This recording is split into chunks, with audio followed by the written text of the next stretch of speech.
Salut à tous, aujourd'hui on se retrouve pour une nouvelle vidéo et j'ai décidé de partager avec vous mon expérience de volontariat à Zanzibar. Donc c'est ce qu'on va faire aujourd'hui. C'est parti!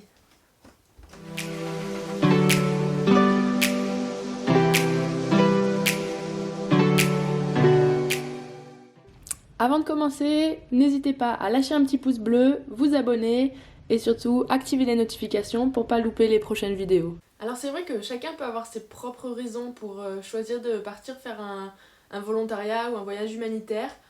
Je vais pas pouvoir parler de toutes les expériences des gens en général, mais au moins vous parler un petit peu de ce qui m'a poussé moi à partir à Zanzibar faire du volontariat. C'est vrai qu'on est dans une société qui nous pousse forcément à la consommation, on rentre potentiellement dans des routines, métro, boulot, dodo, et vraiment ça convient pas forcément à tout le monde. Et j'avais besoin, moi je pense, de prendre un moment de recul et de me poser en fait et surtout de faire quelque chose qui était plus un peu en adéquation avec mes pensées, avec ce que je ressentais, et faire des choses peut-être plus simples et plutôt que voilà, travailler pour des grandes sociétés qui amassent énormément d'argent, qui... Enfin, ça me correspondait pas trop finalement je pense, et j'avais besoin de faire quelque chose en cohérence un peu avec mes valeurs. Donc c'est pour ça que j'ai décidé de faire un volontariat. Alors c'est vrai, il y a plusieurs façons et possibilités pour faire ce genre de volontariat, voyage humanitaire, ça dépend comment vous appelez ça. Ça dépend du temps que vous avez, du budget, etc. Donc moi j'ai décidé de partir avec une association locale de Tanzanie, donc ça s'appelle PDS. PDS c'est Perspective Development Skills. C'est une petite association dans un petit village à Zanzibar. Et en fait, donc, cette association, quand on est membre de cette association, euh, les membres, c'est-à-dire les gens qui habitent dans le village, viennent pour développer des compétences qui pourront leur servir à trouver du travail ou à faire des choses d'eux-mêmes. Et par exemple, c'était des compétences, apprendre à la machine à coudre, apprendre l'anglais, le français. Enfin, il y a vraiment plein de choses différentes. Et donc cette association, elle accueille des volontaires pour venir notamment enseigner l'anglais, le français ou l'espagnol en fonction de ce que veulent les membres de l'association. Donc ça leur permet donc d'apprendre une nouvelle langue. Et en apprenant des nouvelles langues, notamment, il y a un nouveau partenariat qui a été mis en place avec une agence de voyage à Zanzibar. Et en fait, cette agence s'est engagée à prendre des membres de l'association qui avaient appris l'anglais, par exemple, les prendre en stage dans leur agence de voyage, de tourisme, pour devenir guide, etc. Et en fait, petit à petit, ça leur permettait de trouver un travail dans le tourisme ou des choses comme ça, ou dans les hôtels, etc. Donc c'était un petit peu une optique que je trouvais qui était pas mal. Alors c'était pas que d'enseigner à des adultes, oui, il y avait aussi les enfants, donc là c'est simplement pour aider les enfants à apprendre l'anglais, parce que on sait très bien que ça peut être important, surtout dans des pays comme ça où le tourisme est vraiment très pressant. Alors au début, c'est vrai que je savais pas forcément où c'est que j'avais envie d'aller pour faire ce volontariat, mais quand j'ai vu cette association, ce qu'ils proposaient, j'ai pu échanger un petit peu avec des personnes qui étaient parties, et j'ai trouvé ça très intéressant. Et puis on va pas se mentir, hein, Zanzibar c'est un endroit qui est quand même assez paradisiaque, plein de choses à faire, et la Tanzanie magnifique, et du coup je me suis dit j'en profite, j'y vais. Je voulais partir minimum un mois, et finalement je suis partie 2 mois faire le volontariat, et puis après j'ai pris un mois pour visiter un peu le pays. Forcément tout le monde n'a pas autant de temps pour faire un petit volontariat, mais voilà, moi j'avais ce temps-là. Si j'avais pu partir 6 mois, je pense que je serais partie 6 mois, mais c'est déjà pas mal. Bien sûr, avant de partir, j'ai dû me renseigner un petit peu sur la culture, le pays et l'histoire un petit peu, et notamment de Zanzibar, pour savoir vraiment à quoi un peu m'attendre. Même si j'avais quand même envie d'être un petit peu surprise et de découvrir comme ça, je pense que c'est quand même bien de partir en sachant un minimum de choses, notamment le fait que Zanzibar c'est à 98% musulmans bien pratiquants, donc en tant que femme là-bas, il faut se vêtir de façon correcte et puis respecter vraiment les tenues vestimentaires, un peu les traditions. Donc c'était important de savoir ça pour moi. Évidemment, il y a aussi l'aspect santé qu'il faut prendre en compte, de bien s'assurer qu'on ait les bons vaccins, s'il y en a qui sont obligatoires en fonction de là où vous voulez aller. Pour la Tanzanie, il n'y en avait pas forcément des obligatoires, même si j'avais vu des choses comme quoi sur Zanzibar, le vaccin contre la fièvre jaune était demandé à l'arrivée à l'aéroport. Donc moi, par précaution, je l'ai fait. Mais après, voilà, chacun fait ce qu'il veut à ce niveau-là. Ensuite, il y avait la préparation en fait un petit peu du projet dans lequel on va participer. Donc bien regarder, bien s'informer, peut-être préparer des petites choses. Moi j'avais choisi de donner des cours, ça me plaisait bien, donc j'avais commencé à regarder un peu avant de partir pour être un peu prête, voir des livres ou prendre des petits livres qui pourront m'aider à donner des cours, parce que de formation je suis pas prof, donc je vais pas m'inventer prof du jour au lendemain. Mais il faut aussi savoir que c'est pas parce qu'on vous dit que vous allez donner des cours durant votre projet que vous allez faire que ça, ou alors peut-être qu'on pourra vous dire vous allez faire du jardinage, construire une école, etc. Enfin, il peut y avoir plein de choses, et puis il faut vraiment, je pense, être vraiment flexible et s'adapter, parce que là-bas ça peut changer du tout au tout. Un jour on vous dit demain tu vas donner des cours, finalement non, demain tu vas aller faire du jardinage dans le potager de l'association. C'est vraiment je pense qu'il faut prendre pas mal de recul, parce qu'il y a toujours des trucs de dernière minute qui n'étaient pas prévus, et des fois ça peut être un petit peu chiant, c'est vrai, mais je pense que c'est comme ça que ça fonctionne, en tout cas là-bas. Donc l'organisation, faut pas être trop strict et trop sévère envers les personnes là-bas, parce que c'est pas toujours ça. Mais je pense que ça fait du bien aussi, justement. Ça nous permet de relativiser, de prendre un petit peu de recul sur les choses importantes. Donc c'est pas mal aussi à ce niveau-là. Donc comme je disais, il faut vraiment être flexible quand on part faire un projet de volontariat à Zanzibar ou en Tanzanie, ou je pense même en Afrique en général, parce que c'est pas forcément les sociétés qui sont les mieux organisées. C'est un peu de la pagaille des fois, donc vraiment prendre du recul. Ça remet énormément de patience. Je pense que j'ai appris la patience là-bas un peu, parce que c'était des fois vraiment, vraiment long. Rien que par exemple, vous prenez le bus, le bus il vient quand il veut en fait, il part quand il est plein, donc il faut pas vraiment être pressé. Et puis même une fois j'avais pris un petit bus, et on devait sortir un peu soi-disant au terminus, même s'il n'y a pas vraiment de vrai stop de bus. Et en fait la route elle était pas très bonne, du coup le bus en fait il s'est arrêté, il nous a laissé au milieu d'une route, et puis on a dû continuer à pied, et voilà, il en avait marre, il a fait demi-tour. Donc voilà, c'est l'Afrique, il faut s'attendre à des petites choses comme ça, mais après c'est vraiment intéressant de voir les différences de culture, et de pouvoir comparer un peu avec les sociétés plus occidentales. Mais moi ça m'a vraiment fait beaucoup de bien, et prendre du recul, en tout cas ça c'est sûr. Donc ne partez pas là-bas en ayant des attentes trop élevées, en vous disant je vais faire ça le matin, ça, tic tac tac, je vais faire tel projet, tac tac tac. Non, non, parce que vous allez vraiment être déçus. Ça va jamais ou très rarement comme prévu, donc là il faut vraiment le savoir. Alors il faut aussi vous attendre à un choc culturel, parce que Zanzibar et la Tanzanie c'est quand même un pays qui reste très pauvre. Alors même s'il y a une partie touristique où vous verrez des hôtels de luxe, 5 étoiles, des choses vraiment magnifiques, quoi, c'est pas du tout la vérité sur Zanzibar, parce que à côté de toutes ces plages idylliques avec des hôtels 5 étoiles, vous avez les petits villages où on fait des puits, où il faut marcher pour aller chercher de l'eau. C'est Ça n'a rien à voir avec ce qu'on peut penser au premier coup d'œil là-bas. Donc sachez-le, ça aussi.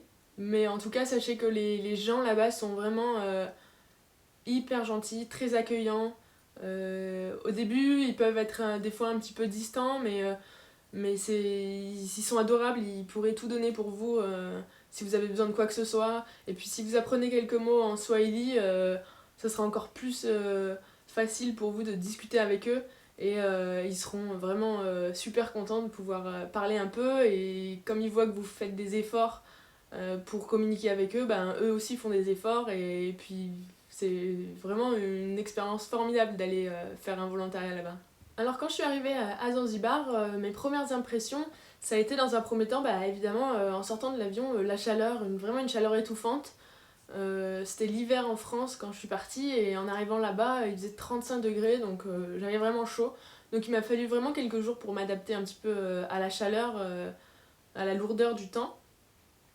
Et ensuite, donc j'ai pris un taxi qui m'a amené, avant de rejoindre le projet, je suis partie faire une semaine au bord de la plage pour faire de la plongée. Et là, je me suis rendu compte en fait sur le trajet que j'étais assez choquée par le fait que ce soit sale. Il y avait des déchets de partout sur la route. Des fois, il y avait des gros tas de déchets dans des endroits, ou alors c'était étalé partout sur la route, donc il y a pas vraiment de sensibilisation qui est faite auprès des locaux par rapport à l'environnement. Et c'est d'ailleurs quelque chose qu'on a commencé un peu à travailler avec l'association une fois que j'ai rejoint l'association, donc ça c'était intéressant aussi. Également, autre chose qui m'a choquée, c'est qu'il y a un vrai paradoxe entre, d'un côté, au bord de la plage, des plages paradisiaques de sable fin, etc., avec des hôtels 5 étoiles et tout. Et juste à côté de ça, en fait, il y a les petits villages locaux, et c'est là où on voit il y a une vraie différence, un paradoxe entre la richesse d'un côté qui vient des touristes, et avec les hôtels 5 étoiles, les sandwichs à presque 10 €, etc. Et à la fois à côté, vraiment la précarité dans laquelle vivent les locaux dans leur petit village, dans leur petite maison. Donc c'était assez choquant de voir ça au début, ça c'est sûr. Au début, j'ai vraiment vécu du coup un choc un peu culturel et j'ai mis pas mal de temps à m'adapter. Je dirais que j'ai mis 2-3 semaines pour m'adapter et me sentir bien là-bas. Parce que à la fois, il y avait donc l'adaptation à la chaleur au début, donc ça prend quelques jours, après ça rentre, mais bon, il faisait quand même chaud. Ensuite, il y avait les conditions hygiéniques, donc c'est pas toujours comme ce qu'on a l'habitude de pouvoir voir chez nous. La douche c'est au seau d'eau, les toilettes sans papier toilette, donc on se lave avec un petit bol d'eau. Il n'y a pas forcément d'eau courante de partout, même c'est très rare. Donc il faut aller dans l'eau du puits. Ensuite, au niveau des traditions et des coutumes aussi, j'ai mis un petit peu de temps. Par exemple, on mange par terre, on mange sur les tapis, on mange avec les mains, donc pas de couvert. Donc ça, forcément, ça change. Le fait d'être une femme, comme c'est un endroit très religieux, il faut toujours être bien couverte, quelque chose qui nous couvre les épaules et qui nous couvre les genoux aussi, et des fois les cheveux. Donc entre la chaleur et le fait qu'il faille être vraiment bien couverte, on a encore plus chaud, donc vraiment c'est des choses auxquelles il faut s'habituer. Et la dernière chose qui a été assez difficile au début, c'est la barrière de la langue, parce que du coup là où j'étais, les gens ils parlaient pas franchement anglais, et ça a été vraiment difficile de communiquer au début, parce qu'en plus j'avais l'impression qu'ils faisaient pas forcément toujours l'effort d'aller doucement, ou comme si je savais déjà parler swahili, donc c'était pas évident. Donc des fois c'était un peu frustrant de pas comprendre, ou alors ils parlaient dans un anglais qui était très difficile à comprendre. Donc ça a été compliqué. Donc en fait dès que je suis arrivée, on m'a appris un peu le swahili pour que je puisse comprendre les mots, communiquer, etc. Donc ça, c'est pour ça qu'en tout ça m'a mis à peu près 2-3 semaines pour me sentir plus à l'aise à Zanzibar. Maintenant, je vais vous parler un petit peu du déroulé de mon projet sur place.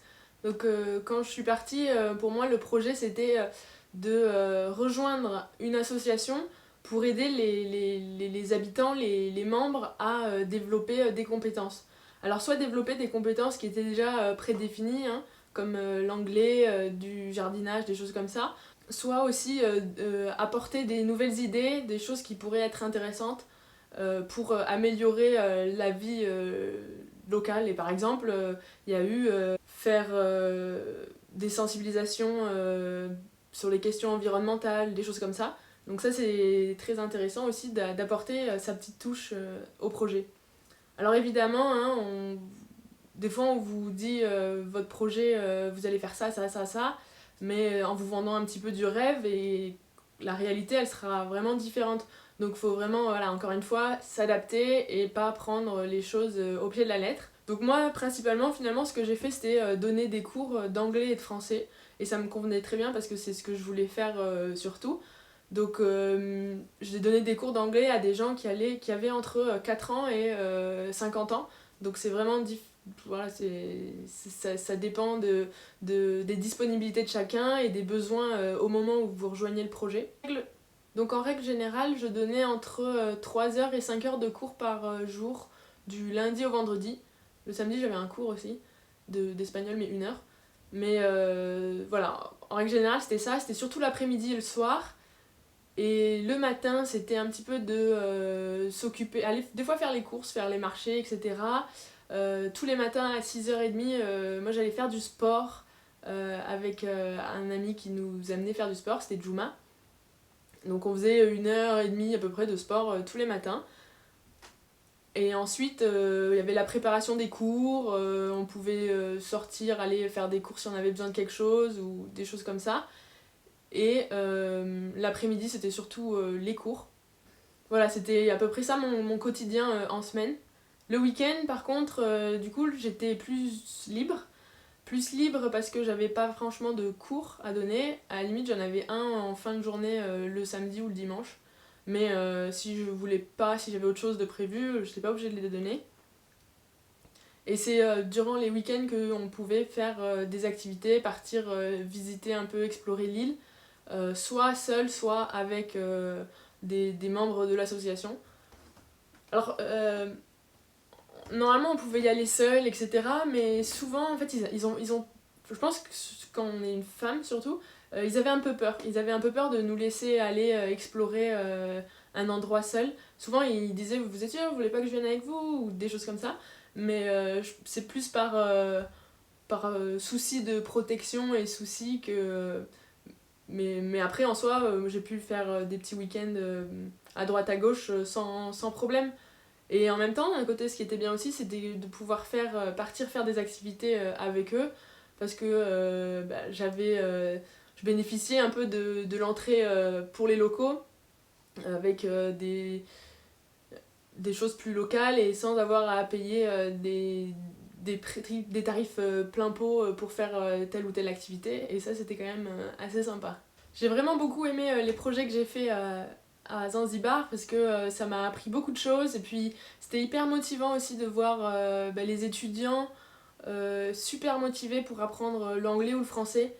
Ils étaient tous assis, à lever le doigt, à vouloir participer, et ce qui est différent de ce qu'on peut voir dans des écoles chez nous.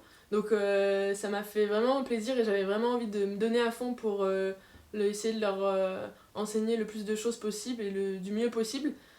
J'ai aussi pu faire des débats, organiser un débat dans une école à Zanzibar. Et ça aussi c'était super intéressant de voir les enfants super motivés à participer. C'est vraiment des expériences géniales que j'ai pu faire là-bas. Alors ça n'a pas toujours été facile parce que je suis pas prof et j'ai essayé de développer une pédagogie qui pouvait convenir à tout le monde, mais c'est pas forcément évident. Et puis une difficulté aussi qu'il y avait, c'est que on a un groupe d'enfants devant nous, ou d'adultes, peu importe, mais ils ont pas tous le même niveau, sauf que quand t'es seul à devoir leur donner un cours, c'est difficile de séparer un peu les niveaux quand tu peux pas. Donc ça c'était compliqué là, parce que ça a vraiment été un vrai problème.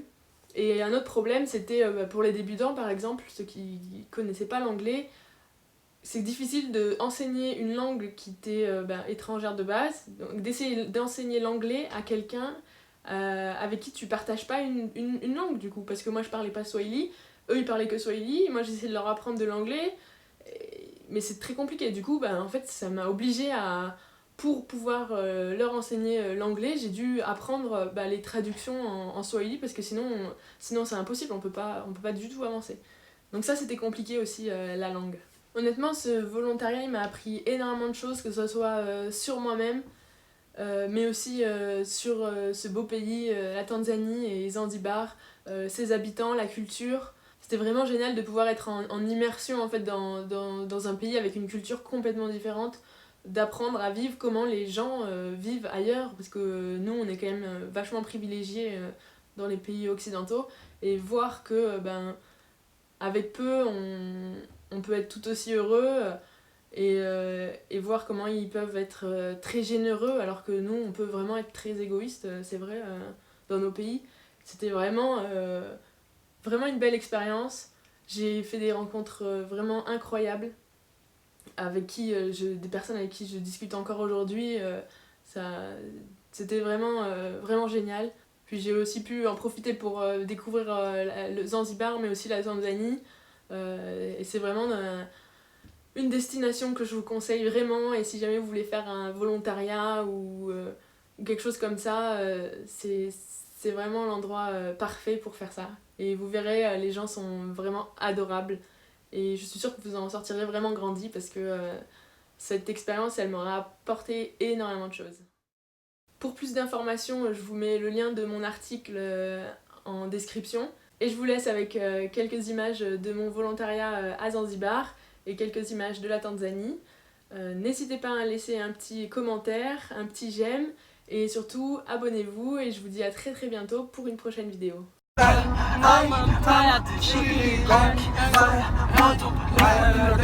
Oh mama tetema, tipa tipa tetema, oh mama tetema, ayamene tetema, oh mama tetema.